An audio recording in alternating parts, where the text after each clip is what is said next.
Status quo yang terjadi saat ini, banyak politisi yang melakukan korupsi dan kebijakan yang berat sebelah. Namun hal tersebut tidak bisa dikritisi lebih lanjut karena tidak adanya kekuatan integrasi dari masyarakat itu sendiri, sehingga menimbulkan perpecahan dalam politik. Kami setuju dengan mosi ini karena hak untuk memilih calon kandidat akan berpengaruh terhadap kebijakan yang akan dibuat ke depannya.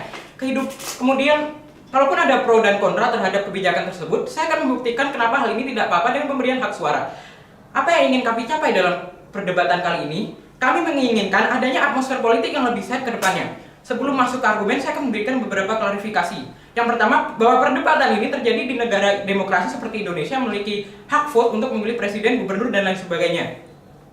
Argumentasi yang pertama, kenapa hak vote itu penting? Tim oposisi mungkin mengatakan bahwa masyarakat tidak mau memilih karena kondisi politik saat ini kacau dan mereka tidak memiliki background edukasi yang cukup untuk memilih. Saya akan merespon dengan 3 alasan struktural.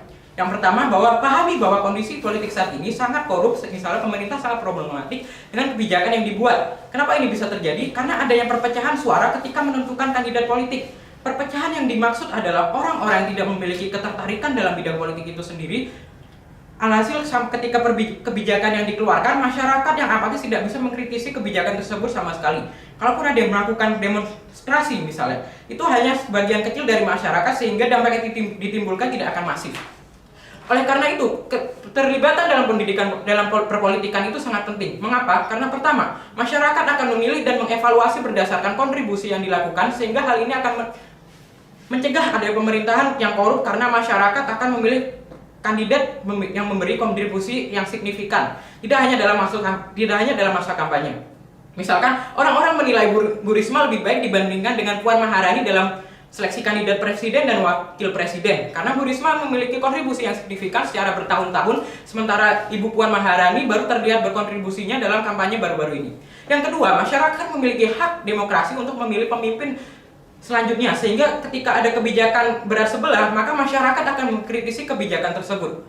Alasan kenapa terjadi evaluasi terhadap infrastruktur Lampung saat ini, karena adanya intervensi dari Bima yang mengkritisi kebijakan pemerintah Lampung. Apa yang akan terjadi?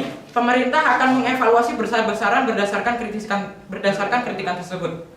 Tim oposisi mungkin mengatakan, tanpa ada kritikan pemerintah sudah memiliki data terkait infrastruktur, pendidikan, dan lain sebagainya yang masih kurang. Kami mengatakan bahwa ini masih belum cukup. Karena yang pertama, data tersebut tidak transparan dan dapat dimanipulasi atau berbeda dengan kenyataannya. Misalkan ketika pemerintah mengatakan bahwa pendidikan di Papua itu sudah maju, sementara pada kenyataannya pendidikan di Papua itu masih sangat kurang, terutama di daerah pedalaman. Yang kedua, data tidak mewakili keseluruhan perspektif masyarakat.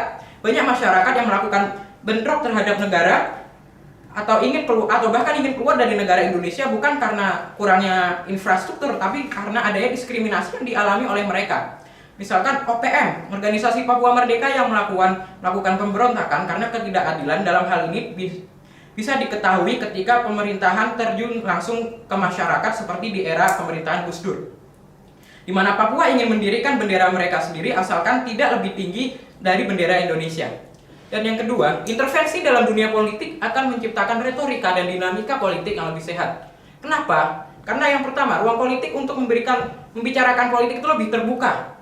Dengan menggunakan media sosial misalkan, orang-orang mengkritisi pemerintah yang manipulatif data atau informasi. Hal ini penting untuk melihat perkembangan dari politisi, apakah mereka bertanggung jawab dengan janjinya ketika kampanye. Kalaupun ada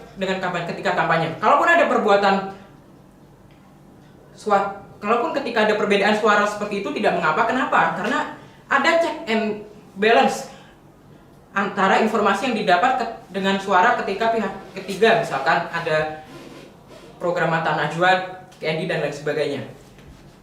Konspirasi Dewan Juri yang terhormat, di tim oposisi hal ini tidak akan terjadi karena masyarakat akan acuh atau apatis pada kebijakan yang dibuat walaupun merugikan masyarakat.